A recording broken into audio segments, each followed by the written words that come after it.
ड्रामे की स्टार्टिंग होती है और हम मिलते हैं एक ऐसे लड़की से जिसके पास अद्भुत शक्तियां होती हैं, लेकिन अफसोस की बात ये होता है कि उस लड़की को अपने शक्तियों के बारे में पता ही नहीं होता है। लेकिन उस दिन जिस दिन इसके भाई के जान पे बात आती है, अचानक से ये लड़की इतना ज्यादा गुस्सा हो जाती है कि इसकी पूरी शक्तियां इसकी आंखों के सामने आ जाती है और इसके गुस्से को शांत करने के लिए काफी सारे लोगों को उसके पास आना पड़ जाता है। ड्रामे की स्टार्टिंग होती है और हम मिलते हैं एक ऐसे लड़की से जिसके पास अद्भुत शक्तियां होती है, लेकिन अफसोस की बात ये होता है कि उस लड़की को अपने शक्तियों के बारे में पता ही नहीं होता है। लेकिन उस दिन जिस दिन इसके भाई के जान पे बात आती है, अचानक से ये लड़की इतना ज्यादा गुस्सा हो जाती है कि इसकी पूरी शक्तियां इसकी आंखों के सामने आ जाती हैं और इसके गुस्से को शांत करने के लिए काफी सारे लोगों को उसके पास आना पड़ जाता है। सो कहानी की स्टार्टिंग होती है और हम मिलते हैं सू फैमिली की नचायज बेटी सू यूयू से, जो कि इस समय फर्स्ट क्लास गोल्डन पील को हासिल करने की कोशिश कर रही है। वो इससे पहले 3000 से भी कई बार इस पील को हासिल करने की कोशिश की है, लेकिन वो हर बार इस काम में नाकाम हो जाती है और इस बार भी उसके साथ यही सब होता है। अब पिल्स हाथ ना लगने की वजह से यूयू काफी ज्यादा गुस्सा कर रही होती है और तभी उसके मास्टर उसके पास आ जाते हैं। वो उसे चिढ़ाते हुए कहते हैं कि जिस चीज को तुम हासिल करने में इतना ज्यादा समय लगा रही हो, मैंने तुम्हारे उम्र में इस चीज को कितनी बार हासिल कर लिया था। यूयू कहती है कि मास्टर मैं अब क्या करूं, आपने जितनी भी सारी चीजें मुझे सिखाई है मैं उस सब चीज का यूज कर रही हूँ, लेकिन फिर भी मैं उस पील को हासिल नहीं कर पा रही हूँ। मास्टर कहते हैं कि चिंता करने की कोई जरूरत नहीं है, एक दिन ऐसा आएगा जब वो पील तुम्हारे कदमों में होगा। वैसे मैंने जो तुम्हें ब्रेसलेट दिया है उसे तो तुमने पहना है ना। ये सुनकर वो कहती है कि हाँ। मास्टर कहते हैं कि याद रखना वो ब्रेसलेट तुम्हारे हाथ से कभी नहीं निकलनी चाहिए और ना ही टूटनी चाहिए। यूयू कहती है कि ठीक है मास्टर, मुझे अब घर पे जाना होगा क्योंकि मेरी माँ मेरा इंतजार कर रही होगी। ऐसा कहने के बाद वो वहाँ से चली जाती है। तब मास्टर आकाश में देखते हुए यूयू के बारे में सोचने लगते हैं और कहते हैं कि पता नहीं कितने और समय तक मुझे उसकी शक्तियों को बांध कर रखना होगा उसकी सुरक्षा के लिए। दूसरी तरफ हम यूयू को देखते हैं जो कि घर जा रही होती है। तभी उसे रास्ते में सुजुका स्टोन दिखाई देता है, जिसके अंदर काफी समय से स्वर्ग की एक जादुई फिनिक्स पक्षी की आत्मा रहा करती थी। सभी लोग अपनी शक्तियों को आजमाने के लिए इस पत्थर का यूज करते थे और इस पे वार करके पता करते थे कि किसकी शक्तियाँ कितना है। जब यूयू भी इस पत्थर को देखती है तब उसे भी इच्छा होती है कि वो अपनी शक्तियों का अनुभव करे और इसके बाद वो उस पत्थर को तोड़ने की कोशिश करती है, लेकिन कुछ नहीं होता है। तभी इसकी माँ आती है और इसके कान को पकड़ते हुए उसे लेकर जाने लगती है और कहती है कि तुमने इस बार कौन सी नई मुसीबत मोल ली है। तभी वो सुजुका पर्वत पूरी तरीके से टूटकर चकनाचूर हो जाता है, जिसके अंदर एक फिनिक्स बर्ड की आत्मा रहा करती थी जो कि यूयू के पीछे पड़ जाती है। आगे यूयू की मॉम उसके कानों को खींचते हुए अपने संप्रदाय के लोगों के पास लेकर आती है और उनसे माफी मांगने के लिए कहती है। यूयू को समझ में नहीं आता है कि उसे यहाँ पे किस बात के लिए और किससे माफी मांगनी होगी, लेकिन जैसे वो चैंग और उसके पिताजी को अपने सामने देखती है वो सारी बातें समझ जाती है। एक्चुअली में चैंग ने कुछ समय पहले ही अपने पिता के पावर का यूज करते हुए यूयू की माँ का इंसल्ट किया था। उसने यूयू की माँ को नाचने वाली और किसी के साथ पैसों के लिए सो जाने वाली का नाम रखा था, जिस वजह से यूयू को गुस्सा आ जाता है और वो चैंग को बहुत ही बुरी तरीके से पीट देती है। लेकिन ऐसा करने से उसकी मुसीबतें और भी ज्यादा बढ़ जाती हैं, क्योंकि चैन एक बड़े संप्रदाय का बेटा होता है और इसके पिताजी एक बहुत ही बड़ा संप्रदाय को चलाते थे और लोगों की आत्मिक ऊर्जा उनके सामने लाकर खड़ा कर देते थे, जिस वजह से लोगों को पता चलता था कि वो कितने ज्यादा शक्तिशाली हैं। लेकिन वो मन ही मन छोटे लोगों से बहुत ही ज्यादा नफरत करते थे। वो उन्हें घृणा की नजर से देखा करते थे। इसलिए जैसे उन्हें पता चलता है कि एक नीच जात की लड़की ने उनके बेटे को मारने की कोशिश की है तो उसे जान से मारने की आज्ञा दे देते हैं। ये सुनकर तो यूयू का सौतेला भाई सेंग, जो कि सिर्फ नाम का सौतेला भाई था, असल में तो वो एक भाई से बहुत ही ज्यादा बढ़कर था।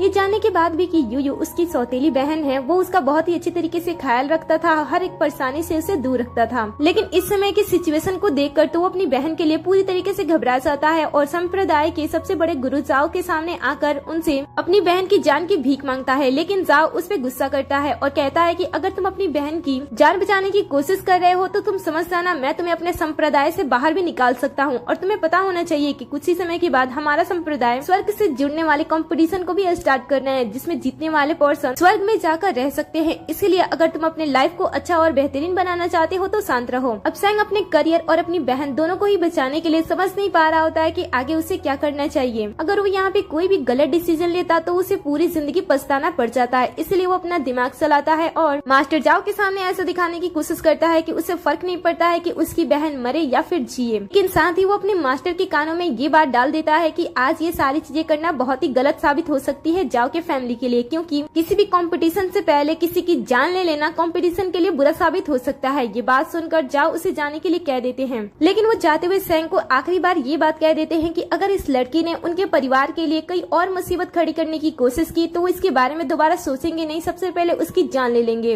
और फिर ये मुद्दा यहीं पे खत्म हो जाता है। अगले सीन में हम यूयू को देखते हैं जहाँ पे पे जब उसका भाई आता है तब उसकी माँ सैंग को शुक्रिया अदा करने के लिए कहती है। ये सुनकर वो कहता है कि मैं नहीं चाहता हूँ कि तुम मुझे शुक्रिया अदा कर मेरा अपमान करो, क्योंकि मैं तुम्हारा भाई हूँ और मुझे बिना किसी स्वार्थ के तुम्हारा हमेशा ध्यान रखना चाहिए। वैसे मैं चाहता हूँ कि तुम ऐसा मुकाम हासिल कर लो जिससे कि कोई भी तुम्हारे आसपास आने से भी घबराए। ये सुनकर यूयू कहती है कि इसके लिए तो फिर एक ही रास्ता है, मैं भी चाहती हूँ कि मैं भी उस कंपटीशन में भाग लूँ। ये सुनकर सैंग कहता है कि अगर तुम ऐसा चाहती हो तो ठीक है, मैं तुम्हारा पूरा सपोर्ट करूंगा, क्योंकि तुमने भी मेरा हमेशा पूरा सपोर्ट किया है। फ्लैशबैक में हम देखते हैं कि जब ये दोनों छोटे होते हैं तब यूयू हमेशा ही सैंग का ध्यान रखा करती थी, इसीलिए बड़े होने पे सैंग यूयू का ध्यान रख रहा होता है। अगले सीन में हम देखते हैं कि संप्रदाय के सभी लोग जा रहे होते हैं, तभी सामने से उनके गुरु आते हैं और उन्हें बताते हैं कि सुजुका स्टोन पूरी तरीके से टूटकर चकनाचूर हो गया है। ये सुनकर तो संप्रदाय के लोग हैरान हो जाते हैं और कहते हैं कि हमारे जैसे कई सारे शक्तिशाली लोगों ने उस पत्थर को तोड़ने की कोशिश की थी, लेकिन वो नाकामयाब रहे, तो आखिर उस पत्थर को तोड़ने वाला है कौन। सुनकर बूढ़ा इंसान उन सभी को बताता है कि इसके बारे में तो पता नहीं लगा है कि उस पत्थर को किसने तोड़ा, लेकिन अगर आप उन्हें ढूंढ लेते हो तो उसकी वजह से आपके संप्रदाय को काफी सारी चीजें हासिल हो सकती हैं। ये सुनकर तो जाओ काफी ज्यादा खुश होते हैं और उस इंसान को ढूंढने के लिए भेज देते हैं। दूसरी तरफ हम देखते हैं कि यूयू की माँ इस जगह से जाने की कोशिश कर रही होती हैं और वो पैकिंग कर रही होती हैं। तभी यहाँ पे यूयू आ जाती है और अपनी माँ को इस तरीके से देखकर वो उनसे पूछती है कि हम यहाँ से कहाँ जा रहे हैं। माँ बताती है कि तुमने संप्रदाय के सबसे ज्यादा ताकतवर लोगों के साथ मुसीबत मोल ली है, इसलिए ज्यादा अच्छा होगा कि हम यहाँ से जल्द चली जाएं। लेकिन यूयू जाने से मना कर देती है और कहती है कि मैं यहाँ से नहीं जाने वाली हूँ, क्योंकि मुझे कंपटीशन में भाग लेना है और मुझे यहाँ के लोगों को बताना है कि नीच जाति में पैदा होने के बाद भी मैं भी शक्तिशाली हो सकती हूँ, जिससे कि कोई आपको परेशान ना करे। उसके बाद वो अपने गुरु के पास आती है और संप्रदाय के कंपटीशन के बारे में बताती है और कहती है कि क्या मुझे उसमें भाग लेना चाहिए। मास्टर कहते हैं कि तुम्हें क्या लगता है कि तुम्हें क्या करना चाहिए। ये सुनकर वो कहती है कि आपको पता है ना कि उस संप्रदाय में तीसरे क्षत्रिय के ऊपर वाले मास्टर ही उस कंपटीशन में पार्टिसिपेट कर सकते हैं और मैंने पिछले ही साल चौथे क्षत्रिय पोजीशन हासिल की है, तो क्या मुझे इसमें पार्टिसिपेट करना चाहिए। सुनकर मास्टर अपने आप से कहते हैं कि तुमने उस पोजीशन को भी अपनी शक्तियों से हासिल किया है, अगर तुम्हारे हाथ का कड़ा वो टूट जाए तो तुम किस पोजीशन पे जा सकती हो ये तुम्हें क्या मुझे भी नहीं पता है। सीन कट होता है और अगले सीन में हम सभी को कंपटीशन के लिए आते हुए देखते हैं। यहाँ पे काफी सारे संप्रदाय से लोग आए होते हैं कंपटीशन में भाग लेने के लिए और उन्हीं में से एक संप्रदाय से होते हैं लैन, जो कि आते ही जाओ संप्रदाय के लोगों की बेइज्जती करने लगते हैं और कहते हैं कि लगता है कि जाओ संप्रदाय के लोगों को हारने से काफी ज्यादा डर लगता है, इसीलिए तो वो इतने सारे लोगों के साथ यहाँ पे आए हैं। मुझे देखो, मैं यहाँ पे सिर्फ अपने बेटे चैन के साथ यहाँ पे इस कंपटीशन में भाग लेने के लिए आया हूँ। ये सुनकर जाओ कहते हैं कि ये तो बहुत ही अच्छी बात है, लेकिन कंपटीशन के द्वारा तुम्हारे बच्चे के साथ अगर कुछ हो जाता है, तुम्हारा वंशज आगे कैसे बढ़ेगा इसके बारे में मैं कुछ नहीं कह सकता हूँ। ये सुनकर तो लैन बहुत ही ज्यादा गुस्सा करने लगता है और कहता है कि मैं तुम्हारी तरह नहीं हूँ जो कि अपनी टीम को बड़ा और शक्तिशाली दिखाने के लिए किसी नाचने वाली की बेटी को यहाँ पर लेकर आऊँ। ये सुनकर तो यूयू को काफी गुस्सा आता है, लेकिन वो शांत रहती है। लेकिन फिर से लैन जाओ संप्रदाय का मजाक उड़ाने लगता है और कहता है कि तुम्हारे ग्रुप में ऐसा लगता है कि मर्दों की कमी हो गई है, इसीलिए तो औरतों से उसे पूरा कर रहे हो, लेकिन मुझे अपने आप की तरह तुम सब मत समझना कि सोने के बाद मैं सारी चीजें भूल जाऊँ। ये सुनकर तो चैंग को बड़ा ही गुस्सा आता है यूयू के साथ अपने डैड पे, क्योंकि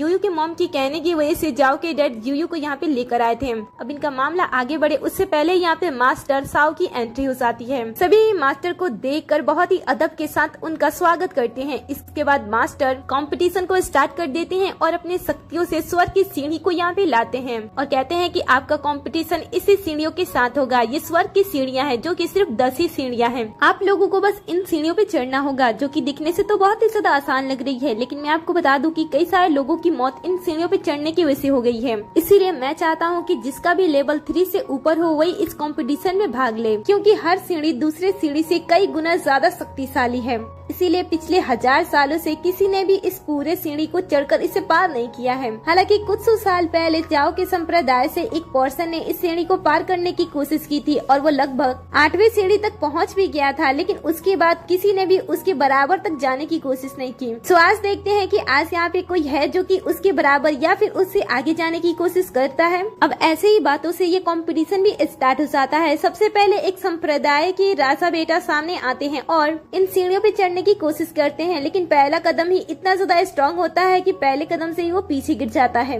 इसके बाद ये देखकर जाओ सामने आता है और कहता है कि आखिर इस सीढ़ी में कौन सी खास बात है जो कि इसे कोई पार नहीं कर सकता है, और ऐसा कहते हुए वो सामने आता है। पहले सीढ़ी पर पैर रखने से ही उसे पता चल जाता है कि ये सीढ़ी कितनी ज्यादा शक्तिशाली है। फिर वो अपनी ताकत का यूज करते हुए धीरे धीरे दूसरे सीढ़ी तक पहुँच जाता है, लेकिन वो इससे ज्यादा आगे नहीं जा पाता है और वापस आ जाता है। इसके बाद यूयू का भाई सैंग आगे बढ़ता है और वो भी इस सीढ़ी पे चढ़ने की कोशिश करता है। है। धीरे धीरे वो पहली सीढ़ी पार करता है, फिर दूसरी और आखिरी में वो तीसरी सीढ़ी तक तो पहुंच जाता है, लेकिन ज्यादा कोशिश करने की वजह से वो सीढ़ी उसे धक्का दे देती है और वो सीधा नीचे आ जाता है। ये देखकर मास्टर उसकी तारीफ करते हैं कि अब तक के सबसे ऊपर जाने वाला वो सदस्य है। ये देखकर तो चैंग को बड़ा गुस्सा आता है। वो कहता है कि बस इतने में इतनी ज्यादा शाबाशी, और ऐसा कहने के बाद वो उन सीढ़ियों पर चढ़ने की कोशिश करने लगता है। देखते ही देखते वो पहली सीढ़ी पार कर जाता है, फिर दूसरी, फिर तीसरी, ऐसे ही वो चौथी सीढ़ी तक भी पहुंच जाता है और वो देखते देखते पांचवी सीढ़ी तक भी पहुंच जाता है। अब तक यहाँ तक कोई भी नहीं पहुंचा था। इसके बाद चैंग वापस चला जाता है और इसके डैड लैंग अपने बेटे पे काफी ज्यादा खुश होते हैं और कहते हैं कि मुझे तो ऐसा लग रहा है कि मेरा ही बेटा सबसे ज्यादा आगे जाने वाला है। मास्टर भी कहने लगते हैं कि अब तक चैन के बराबर कोई नहीं गया है, अगर कोई उसकी बराबरी नहीं करता है तो सच में यहाँ पे विजेता चैन ही होगा। फिर चैन के बाद एक लड़की ट्राई करती है उन सीढ़ियों पे चढ़ने की, लेकिन वो हार जाती है। ऐसे ही करते करते कई और लोग उन सीढ़ियों पे चढ़ने की कोशिश करते हैं, लेकिन ज्यादातर लोग तो पहले ही सीढ़ी से हार मान लेते हैं। ये देखकर लैन और उसका बेटा चैन दोनों ही काफी ज्यादा खुश हो रहे होते हैं, क्योंकि उन्हें ऐसा लग रहा होता है कि जीत उन्हीं के हाथ में है। इसीलिए वो जाओ संप्रदाय का मजाक उड़ा रहे होते हैं। ये देखकर यूयू सामने आती है और कहती है कि अब मैं इन सीढ़ियों पे चढ़ूंगी। हालांकि इसके इस डिसीजन से तो कोई भी खुश नहीं होता है, उल्टा सभी उसे रोकने की कोशिश करने लगते हैं, लेकिन यूयू इनमें से किसी की भी बातें नहीं सुनती है। वो अपने गुरु की बातों को याद करती है। उसके गुरुजी ने कहा था कि तुम्हारे लिए इन सीढ़ियों को चढ़ना बहुत ही आसान है। यही सोचते हुए वो उन सीढ़ियों पे पहला कदम बढ़ाती है, लेकिन वो दूसरे पल अपने आप को उन सीढ़ियों के नीचे देखती है। ये देखकर वो कुछ भी समझ नहीं पाती है, इसलिए वो दोबारा ट्राई करती है, लेकिन फिर भी उसके साथ यही सब होता है। वो फिर से तीसरी बार ट्राई करती है, लेकिन इस बार भी वही सारी चीजें हो रही होती हैं। ये देखकर वो समझ जाती है कि उसके अंदर कोई भी शक्तियां नहीं है और वो इन सीढ़ियों को पार नहीं कर सकती है। लेकिन दूर से जो कि उसके मास्टर होते हैं वो ये सारी चीजें दूर से देख रहे होते हैं और उन्हें सारी चीजें एक्चुअली में दिखाई दे रही होती है कि यहाँ पे क्या हो रहा है। एक्चुअली में तो यूयू इतनी तेजी से उन सभी सीढ़ियों को पार कर देती है कि किसी को भी उसके बारे में पता नहीं चलता है। इनफैक्ट यूयू को भी इस बात का एहसास नहीं होता है, लेकिन मास्टर ये सारी चीजें समझ नहीं पाते हैं कि आखिर इसके साथ ये सभी क्यों हो रहा है। इसीलिए वो अपनी मैजिको का यूज करते हैं और पता लगाते हैं कि वहाँ पे क्या हो रहा है। जब वो अपनी जादुई आंखें खोलकर उस दिशा में देखते हैं तब उन्हें पता चलता है कि यूयू के पास तो सुजुका स्टोन में रहने वाली स्वर की फिनिक्स की आत्मा उसे ऐसा करने से रोक रही थी, और शायद वो ऐसा इसलिए कर रही होगी क्योंकि उसे भी यूयू की शक्तियों का अनुभव हो गया होता है कि अगर शक्तियाँ सबके सामने आ जाती हैं और यूयू अपने शक्तियों को कंट्रोल नहीं कर पाती है तो इससे सबका नुकसान हो सकता है। इधर दूसरे मास्टर भी इस चीज को देख रहे होते हैं, लेकिन उन्हें समझ नहीं आता है कि ये सारी चीजें उनका भ्रम है या फिर रियल में ये सारी चीजें हो रही हैं। अब इतना देर वेट करने के बाद दूसरे संप्रदाय के लैंड कहने लगते हैं कि मेरे बेटे के मुकाबले यहाँ पे कोई भी खड़ा नहीं हो सकता है, इसलिए अच्छा होगा कि आप मेरे बेटे को विजेता घोषित कर दो, क्योंकि वो लड़की तो अपनी माँ के जैसे नाचने के अलावा इन सीढ़ियों को पार बिल्कुल भी नहीं कर सकती है।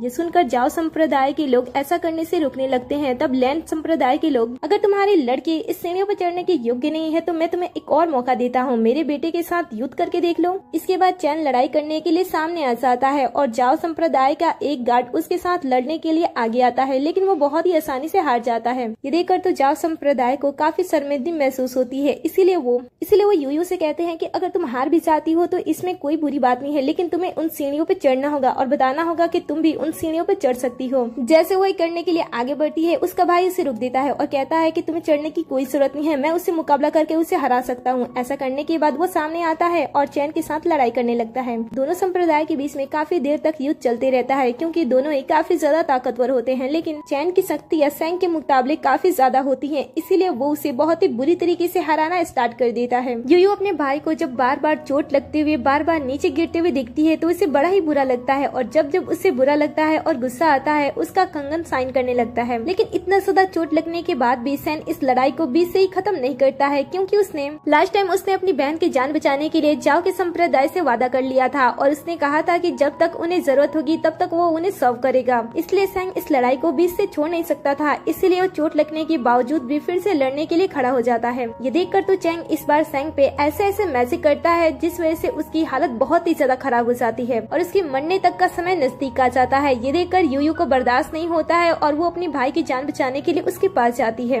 लेकिन बहुत ही ज्यादा चोट लगने की वजह से यूयू भी अपने भाई की जान नहीं बचाती है और उसका भाई उसके बाहों में ही अपना दम तोड़ देता है। अपने भाई को खोने का दर्द यूयू से बर्दाश्त नहीं होता है और वो गुस्से में जोर से चीखती है। जैसे वो ऐसा करती है उसका हाथ का जो ब्रेसलेट होता है वो टूट जाता है। मास्टर ये देखकर हैरान हो ही रहे होते हैं, तभी आसमान से फर्स्ट क्लास गोल्डन पिल के साथ साथ कई और मैजिकल पिल्स आती हैं और सारे के सारे पिल्स यूयू में समा जाती हैं और यूयू बहुत ही ज्यादा शक्तिशाली हो जाती है। उसकी शक्तियाँ धीरे धीरे इतनी ज्यादा बढ़ने लगती है कि आसपास के लोग भी उसकी शक्तियों को महसूस कर पा रहे होते हैं, लेकिन उसकी शक्तियों के सामने ठीक से खड़े नहीं हो पा रहे होते हैं। कोई भी यूयू को लेकर ठीक से समझ नहीं पाता है कि यूयू के पास इतनी सारी शक्तियाँ कैसे आई। क्या वो पहले से ही इतनी ज्यादा शक्तिशाली थी या फिर अचानक से ये शक्तियाँ इसके पास कैसे आ गयी। लेकिन जब यूयू के मास्टर देखते हैं कि यूयू की शक्तियाँ और भी ज्यादा बढ़ने लगी है तब वो सोचते हैं और कहते हैं कि इसकी शक्तियाँ इतनी ज्यादा है कि अगर ये अपने गुस्से पे काबू ना रख पाए तो ये क्रोध में आकर इस पूरे धरती को नष्ट कर सकती है, इसलिए मुझे उसे रोकना होगा। ऐसा कहते हुए वो जादुई तरीके से उसके सामने जाते हैं और उसके गुस्से को शांत करने की कोशिश करते हैं और कहते हैं कि तुम्हें ऐसा नहीं करना चाहिए। उनके समझाने से यूयू आसानी से मान जाती है और नॉर्मल फॉर्म में आ जाती है। जैसे वो नॉर्मल फॉर्म में आती है मास्टर यहाँ से गायब हो जाते हैं। किसी को भी मास्टर का सही तरीके से चेहरा दिखाई नहीं देता है, लेकिन जो यहाँ के मास्टर होते हैं वो जब दूसरे मास्टर को देखते हैं तब उन्हें ऐसा लगता है कि उन्होंने उस मास्टर को कहीं न कहीं देखा है। अब इधर चैन जब यूयू को देखता है और उसकी शक्तियों को देखता है तब इसके मन में लालच आता है और वो कहता है कि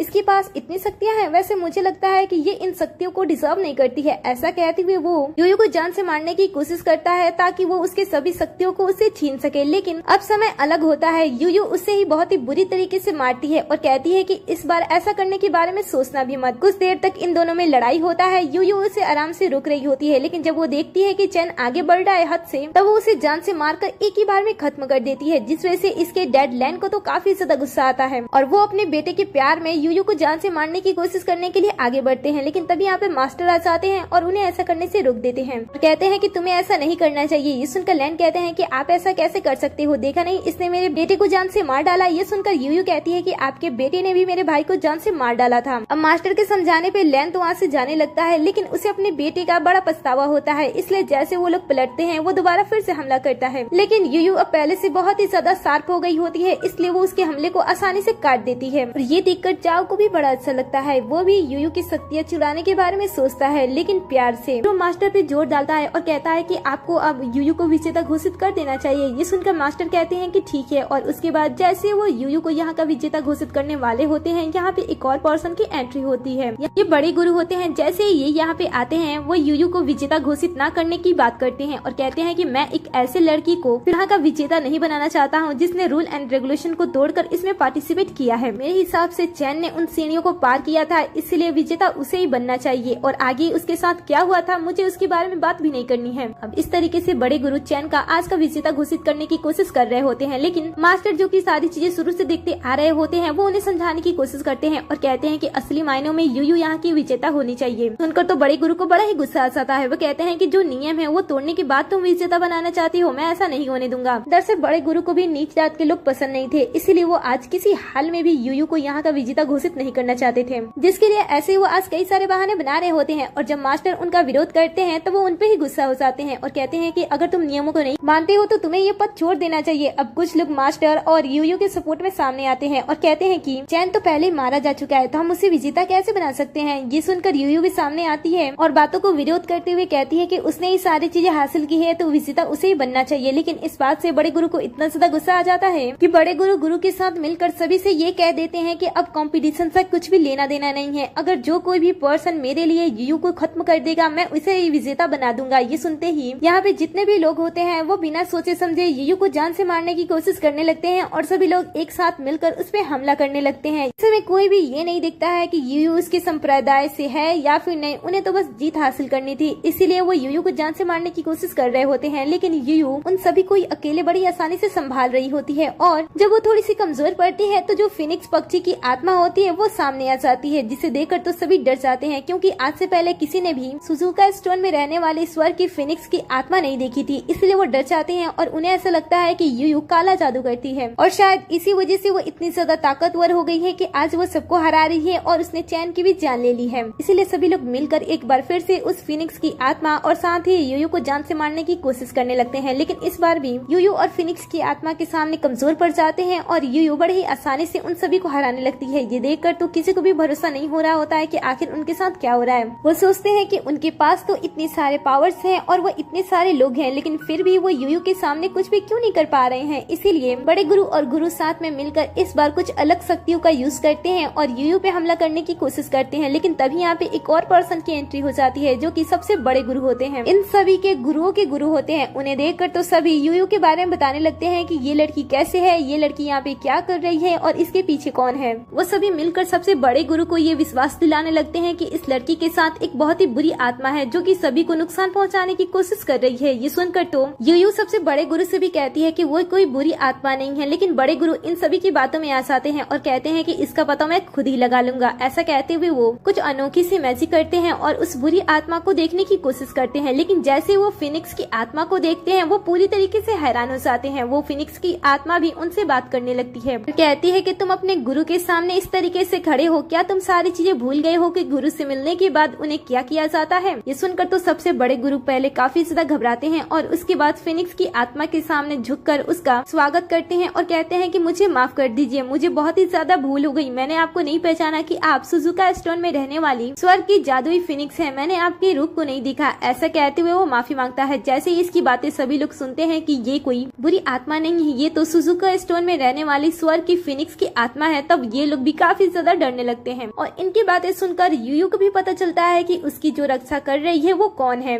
लेकिन अभी भी कुछ लोग होते हैं जो कि फिनिक्स की आत्मा को देखकर वो उसे बुरी आत्मा ही समझ रहे होते हैं और बड़े गुरु से भी कहते हैं। बड़े गुरु तो इतना ज्यादा गुस्सा हो जाते हैं कि उन्हें थप्पड़ ही लगा देते हैं और कहते हैं कि तुम सबके चक्कर में मैं अपने गुरु को ही चोट पहुंचाने की कोशिश करने जा रहा था। तुम सबको पता है कि इन्होंने ही मुझे स्वर्ग तक पहुंचाया था और आज मैं जो कुछ भी हूँ मैं इन्हीं की वजह से हूँ, तो मैं इन्हें कैसे नहीं पहचान सकता हूँ। फिर वो फिनिक्स की आत्मा से माफी मांगता है कि उसने अपने गुरु को पहचाने में देर कर दिया। इसके बाद वो अपने सभी लोगों से अपने मास्टर के सामने झुककर उनसे माफी मांगने के लिए कहता है। ये सुनकर सभी लोग ऐसा ही करते हैं और फिनिक्स की आत्मा से माफी मांगते हैं। लेकिन यूयू को इन सारी चीजों से बड़ा ही गुस्सा आता है। कहती है कि यहाँ पे काफी सारे लोग अपनी बड़ी इच्छाओं को लेकर आते हैं कि वो अपने आप को बड़ा बनाएंगे ताकि उनका परिवार सही से जी सके, लेकिन यहाँ के लोग तो धोखेबाजी करने में सबसे ज्यादा आगे हैं। ये अपने ईगो के चलते जीतने वाले को भी हरा सकते हैं और हराने वाले को भी जिता सकते हैं। इन पे आखिर कोई कैसे भरोसा करेगा। ये सुनकर सबसे बड़े गुरु कहते हैं कि क्या इन दोनों ने ऐसा किया है। फिर वो उन दोनों की सजा के लिए उन दोनों की शक्तियाँ छीन लेते हैं और दोनों को सजा देते हुए उन सभी के सामने जान से मारकर खत्म कर देते हैं। अब सभी चीजें इस तरीके से खत्म हो रही होती है। इसके बाद सबसे बड़े गुरु फिनिक्स की आत्मा से कहते हैं कि गुरुजी आप इतने समय से स्वर्ग में क्यों नहीं आए। तब फिनिक्स की आत्मा बताती है कि मैं काफी समय से सुजुका पर्वत के अंदर थी और इसीलिए मैं स्वर्ग में नहीं आ पाती थी, लेकिन कुछ समय पहले यूयू ने मुझे उस पत्थर से बाहर निकाल दिया था और तब से मैं इसी के साथ हूँ। तुम्हें पता है कि यूयू के मास्टर कौन है? वो हम में से ही एक है, लेकिन वो कब के मर चुके हैं। वो अपने सोल के साथ यूयू के साथ रहते हैं और यूयू को तो कभी पता नहीं चला कि इसके मास्टर इंसान ही नहीं है, वो तो एक आत्मा से ये सारी चीजें सीख रही थी। जैसे ही मैंने इसके मास्टर को इसके साथ देखा मैं इसके साथ रहने लगी, क्योंकि वो भी कभी हमारे मित्र हुआ करते थे और मैं उन्हें देखना चाहती थी, जिससे मैंने आज आखिरी बार देखा। इसके बाद वो यूयू की जान बचाने के लिए कहाँ चले गए मुझे पता ही नहीं चला। मैं चाहती हूँ कि तुम उन्हें ढूंढो ताकि मैं उन्हें लास्ट बार अलविदा कह सकूं। ये सुनकर बड़े गुरु कहते हैं कि ठीक है। इधर यूयू को जब अपने मास्टर के बारे में पता चलता है तब वो काफी ज्यादा निराश होती है और अपने मास्टर के बारे में सोचती है। फिर वो अपने पूरे परिवार वालों के बारे में सोचती है और वो सोचती है कि उसके परिवार में कितने सारे लोग थे, लेकिन आखिर में उसके पास कोई भी नहीं बचा। इस बात से वो काफी उदास हो रही होती है और बात को वो बाकियों के साथ भी कहती है, जिस वजह से बड़े गुरु कहते हैं कि तुम्हें चिंता करने की कोई जरूरत नहीं है, क्योंकि तुम्हारा बड़ा भाई आज भी जिंदा है। ऐसा कहने के बाद वो कुछ मैजिक करते हैं जिससे कि बड़े भाई में दोबारा जान आ जाती है और वो उठ खड़ा होता है। अपने भाई को देखकर ये काफी खुश होती है। इसके बाद बड़े गुरु जाओ से यहाँ पे कोई भी धोखेबाजी ना करने की बात करते हैं और इसके बाद यहाँ से गायब हो जाते हैं। इसके बाद फिनिक्स की आत्मा भी यहाँ से गायब हो जाती है। अब इनकी जिंदगी एक साथ ऐसे ही कट रही होती है। समय बीतता है और कुछ समय के बाद ये तीनों एक दूसरे के साथ काफी खुश होते हैं और अपने संप्रदाय में एक अच्छी जिंदगी जी रहे होते हैं। लेकिन अचानक से दूसरे संप्रदाय के लोग आते हैं और इनके ऊपर हक जमाना स्टार्ट कर देते हैं और कहते हैं कि तुम्हारा संप्रदाय हमसे नीचे ही रहेगा, इसीलिए अच्छा होगा कि तुम्हारे संप्रदाय के लोग बिना क्वेश्चन किए हमारे संप्रदाय के लोगों की बातें माने, क्योंकि मुझे पता है कि तुम्हारे संप्रदाय के सभी लोग बहुत ही ज्यादा नाजुक और कमजोर हैं। इस तरीके से ये लड़का और ये लड़की दोनों मिलकर यूयू के संप्रदाय के लोगों को उकसाने की कोशिश कर रहे होते हैं, जो कि ऐसा बिल्कुल भी नहीं होता है और यूयू इन सभी को यहाँ से चले जाने के लिए कह देती है। तब ये दोनों मिलकर बिना किसी मतलब के यूयू के साथ लड़ाई करने लगते हैं। यूयू भी इनके साथ लड़ाई कर रही होती है। दोनों के बीच में फिर से लड़ाई होने लगता है और ये दोनों एक दूसरे को अपनी शक्तियां दिखाकर बता रहे होते हैं कि कौन इनमें से सबसे ज्यादा ताकतवर है। हालांकि यूयू के पास पंख भी होते हैं, लेकिन फिर भी वो इस लड़के से हारने लगती है। और तभी यहाँ पे इस लड़के और लड़की के गुरु आते हैं। गुरु यहाँ पे आने के बाद कुछ अजीब सी बातें करने लगते हैं, जैसे सुजुका स्टोन में रहने वाले स्वर की जादुई फिनिक्स की आत्मा के बारे में बात करने लगते हैं। इनकी बातें सुनकर यूयू सोच में पड़ जाती है और वो सोचती है कि लास्ट टाइम फिनिक्स की आत्मा ने यूयू को समझाया था और बताया था कि वो उसके बारे में किसी से भी बात ना करे और ना बताए कि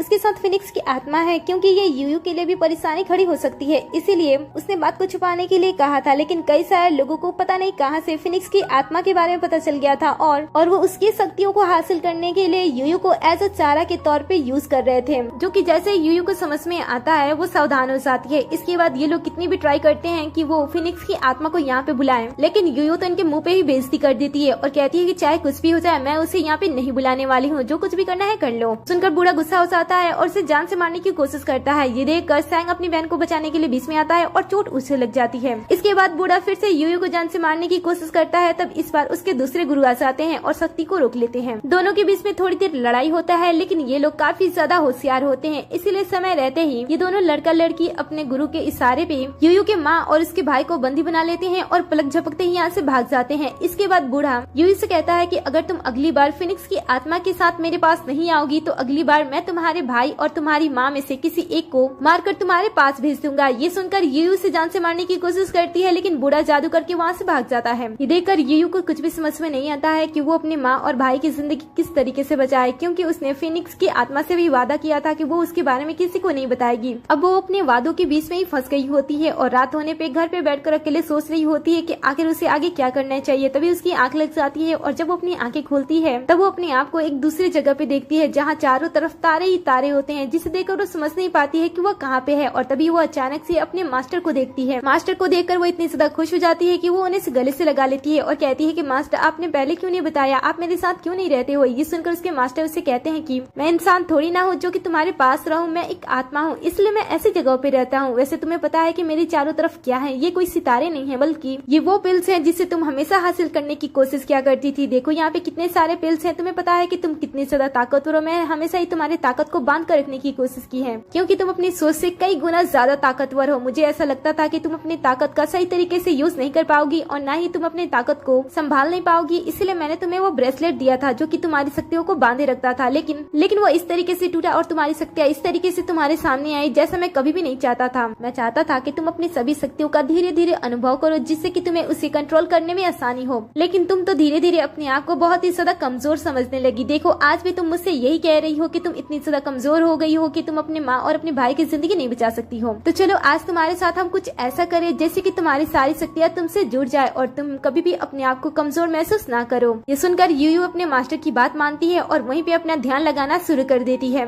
और मास्टर उसकी कोशिशों को देखने लगते हैं। धीरे धीरे समय बीतता है और 1 महीना बीत जाता है, लेकिन अभी भी यूयू अपने शक्तियों को कंट्रोल करने की कोशिश कर रही होती है। दूसरी तरफ हम उसके भाई और उसकी माँ को देखते हैं। जब वो काफी समय तक फिनिक्स की आत्मा के साथ उस बुरे लोगों के पास नहीं पहुँच जाती है, तब तक उनमें से जो लड़का और वो लड़की होते हैं वो इन दोनों की शक्तियों को निकाल कर एक गोली में बदल देते हैं, जिसे खाने के बाद इनकी शक्तियाँ 10 गुनी ज्यादा बढ़ जाती है। इस तरीके से वो पिछले 1 महीने के साथ इस तरीके से की शक्तियों को इस तरीके से अपने अंदर ट्रांसफर करके बहुत ही ज्यादा खुश हो रहे होते हैं। दूसरी तरफ हम यूयू को देखते हैं जिसने फाइनली अब जाकर अपनी पूरी शक्तियों को कंप्लीट कर लिया होता है और उस पे अपना कंट्रोल पा लिया होता है, जिसे पाने के बाद वो बहुत ही ज्यादा खुश होती है और अपने मास्टर को बताती है। ये सुनकर उसके मास्टर कहते हैं कि तो जरा मेरा मुकाबला करके दिखाओ। ऐसा कहने के बाद वो यूयू पे हमला करते हैं, लेकिन इस बार यूयू पूरी तरीके से तैयार होती है और अपने मास्टर को इस बार हरा देती है। एक मास्टर समझ जाते हैं कि यूयू अब बड़ी हो चुकी है। इसके बाद वो मैसेज करते हैं और उसे उसकी दुनिया में भेज देते हैं, लेकिन यूयू जैसे ही अपनी दुनिया में वापस आती है और अपनी शक्तियों का यूज करती है वो ऐसा नहीं कर पाती है, जिससे उसे ऐसा लगता है कि ये सारी चीजें बस उसका सपना था। आगे हम इन सभी बुरे लोगों को देखते हैं जो कि इतने समय तक यूयू का इंतजार करने के बाद जब यूयू उनके पास नहीं जाती है तब वो खुद ही उसके संप्रदाय में आ जाते हैं और यहाँ पे आने के बाद वो पूरे संप्रदाय की इंसल्ट करने लगते हैं और कहते हैं कि हम तुम्हारे यहाँ के 2 लोगों को उठा कर लेकर चले गए, लेकिन तुम लोगों को तो कुछ परवाह ही नहीं है कि उसे बचाया जाए या फिर नहीं। इसीलिए हमने सोचा कि चलो जाकर देख ही लिया जाए, कहीं ये संप्रदाय पूरी तरीके से नष्ट तो नहीं हो गया है ना। तभी यहाँ पे यूयू भी आ जाती है। इनकी बातें सुनकर इसे भी बुरा लग रहा होता है, लेकिन यहाँ पे एक और लड़की होती है जिसे अपने संप्रदाय के लिए सारी बातें सुनकर बहुत ही बुरा लगता है, इसलिए वो उन सभी से लड़ने के लिए आगे आ जाती है। और बुरे लोगों में जो लड़का होता है वो लड़की से लड़ने के लिए आगे आ जाता है। थोड़ी देर तक इन दोनों के बीच में लड़ाई चलती रहती है। ये लड़का तो बहुत ही ज्यादा ताकतवर होता है, इसलिए अपनी छोटी सी तलवार को कभी बहुत ही बड़ी तलवार में बदल देता है, कभी अपने हाथों की शक्ति से लड़की को बहुत ही गंभीर चोट पहुंचा देता है, जिस वजह से मास्टर को यहाँ पर आकर लड़की को बचाना पड़ जाता है। इसके बाद अपने शिष्य की हालत को देखते हुए मास्टर खुद सामने आ जाते हैं उस लड़के से लड़ाई करने के लिए। लड़का तो काफी ज्यादा खुश होता है और कहता है कि चलो आज तुमसे भी लड़ने का मौका मिल रहा है, आज पता चलेगा कि मैं ज्यादा ताकतवर हूँ या फिर तुम। ऐसा कहने के बाद वो जोर से चीखता है। इसके अंदर से इतनी ज्यादा काली ऊर्जा निकलती है कि पूरा का पूरा आसमान ही काला पड़ जाता है और रात जैसा माहौल हो जाता है। इसके बाद दोनों के बीच में लड़ाई स्टार्ट हो जाती है और यहाँ पे ये दोनों अब लड़ने लगते हैं। अब मास्टर उस लड़के को कई बार चकमा देते हैं जिस वजह से वो लड़का उन्हें जान से मार नहीं पाता है, लेकिन जब वो अपनी तलवार का यूज करता है और मास्टर को जान से मारने की कोशिश करता है तब इस बार उन्हें चोट लग जाती है और वो नीचे ही गिर जाते हैं। देखकर दुश्मन टीम की लड़की कहती है कि दोस्त मुझे नहीं पता था कि तुम इतने ज्यादा ताकतवर हो कि तुम इस संप्रदाय के नेता से भी लड़ाई कर सकते हो। सच में तुम ही इतने ज्यादा ताकतवर हो या फिर ये सारा का सारा संप्रदाय ही कमजोर है। ये सुनकर यूयू से ये सारी बातें सहन नहीं होती है और वो सामने आकर उस लड़की का मुकाबला करने लगती है। ये देखकर बुरा लड़का कहता है कि जब तुम्हारे मास्टर मेरे सामने ज्यादा देर तक टिक नहीं पाए तो तुम मेरे सामने लड़ने की हिम्मत कैसे कर सकती हो? वैसे पिछली बार तुम्हें कैसे हराया था उसके बारे में भूल गई हो क्या? ये सुनकर वो कहती है कि जरा इस बार तो ट्राई करके देखो। ऐसा कहते हुए उस पे हमला करने लगती है और काफी गुस्से में हमला कर रही होती है। वो बहुत ही ज्यादा एग्रेसिव होती है, इसलिए लड़का धीरे धीरे कमजोर पड़ने लगता है। वो लगातार वार पे वार किए जा रही होती है और इसका वार बहुत ही ज्यादा घातक होता है जिस वजह से वो लड़का भी अब डरने लगता है, बचने की गुहार भी करने लगता है। लेकिन यूयू इस समय इतना ज्यादा गुस्से में होती है कि वो उस लड़के को पूरी तरीके से खत्म कर देती है। इसके बाद वो कहती है कि हम कमजोर नहीं है, बस हम दूसरों के साथ लड़ाई नहीं करना चाहते हैं। ये सुनकर तो लड़की गुस्सा हो जाती है और उसके साथ लड़ने के लिए आगे आ जाती है, लेकिन यूयू के सामने ये ज्यादा देर तक टिक नहीं पाती है और यूयू इसे थोड़ी देर के अंदर हरा देती है। इसकी हार देखकर सभी लोग काफी खुश हो रहे होते हैं क्योंकि दुश्मन लोग हार रहे होते हैं। इस बार अपनी शक्तियों को देखते हुए यूयू को एहसास हो जाता है कि उसके अंदर सच में मैजिकल पावर है और उसने अपने गुरु से सच में मुलाकात की थी। इधर बुरी लड़की को समझ में नहीं आता है कि जब उसने लास्ट टाइम इस लड़की से लड़ाई की थी तब ये लड़की इतनी ज्यादा स्ट्रॉन्ग नहीं थी, फिर अचानक से क्या हुआ जो ये इतनी ज्यादा स्ट्रॉन्ग बन गई। अब इसके बाद बुरे लोगों के मास्टर सामने आते हैं और काले बादलों के घेरे बनाकर यूयू को रोकने की कोशिश करते हैं, लेकिन यूयू उस बादल को आराम से खत्म कर देती है। ये देखकर वो अपने आप को शक्तिशाली बनाने के लिए एक जादुई गोली खाता है, फिर अपनी शक्तियों को बढ़ाता है जिस वजह से उसके माथे पे कुछ अलग सा चिन्ह हमें दिखाई देता है और फिर वो यूयू पे हमला करता है। लेकिन इसका जितना भी हमला होता है वो यूयू का कुछ भी नहीं बिगाड़ पाता है, इनफैक्ट सारे हमले उसके पास जाकर गायब हो जाते हैं। ये देखकर जैसे ही वो डरता है यूयू हवा के रफ्तार से भी ज्यादा फास्ट उसके पास आती है और जोर से पंच मारती है। फिर वो लगातार कई सारे हमले करती है और इसके बाद जैसे वो उसे जान से मारने की कोशिश करने वाली होती है तभी यहाँ पे उसके गुरु की आत्मा आ जाती है जो कि उसे रोक देती है और फिर गुरु उसके माँ और उसके भाई को भी उसके सामने कर देते हैं। ये देखकर तो उस बुरे इंसान को समझ में नहीं आता है कि आखिर उसके साथ ये सारी चीजें कैसे हो रही हैं। फिर मास्टर बुरे इंसान को देखकर कहते हैं कि मुझे इस तरीके से यहाँ पे देखकर चौंको मत, क्योंकि हमारे बीच में कई बार लड़ाई हुई है और मुझे पता है कि तुम कौन सी चीज कहाँ पे रखते हो। अब बुरा इंसान समझ गया था कि वो पूरी तरीके से खत्म हो गया है और वो मरने वाला है, इसलिए वो वहीं पे बैठ जाता है और इधर ये दोनों धीरे धीरे होश में आने लगते हैं, जिन्हें देखकर यूयू बड़ा ही खुश होती है। सीन कट होता है और अगले सीन में हम यूयू को उसके मास्टर के साथ देखते हैं। उसके मास्टर यहाँ से जाने से पहले उसे अलविदा कह रहे होते हैं। ये देखकर वो उन्हें रोकने की कोशिश करती है, तब मास्टर उसे समझाते हैं और कहते हैं तुम्हें पता है ना कि मैं यहाँ पे नहीं रह सकता हूँ, वैसे मैं अपने साथ किसी और को भी लेकर आया हूँ। और तभी हम यहाँ पे फिनिक्स की आत्मा को देखते हैं। वो यहाँ पे आती है और कहती है कि मुझे नहीं पता कि तुम इतने सारे परेशानियों को मेरे वादे की वजह से झेल रही हो, लेकिन मुझे ये जानकर बहुत ही ज्यादा अच्छा लगा कि तुमने अपने वादे को अपने फायदे के लिए या फिर अपने नुकसान के लिए किसी के लिए भी नहीं तोड़ा, इसीलिए तुम मुझे सबसे ज्यादा पसंद हो। और इसी सीन पे इस ड्रामे का दी एंड हो जाता है। वैसे आपको ये ड्रामा कैसा लगा मुझे कमेंट में जरूर बताना। अगर आपको भी कोई मैजिक मिलती तो आप कौन सी मैजिक चूज करते मुझे कमेंट में ये भी बताना। जाने से पहले वीडियो को लाइक कर दी, साथ ही चैनल को भी सब्सक्राइब कर दे जिससे कि आप हमारे हर एक वीडियो से अपडेट रहो।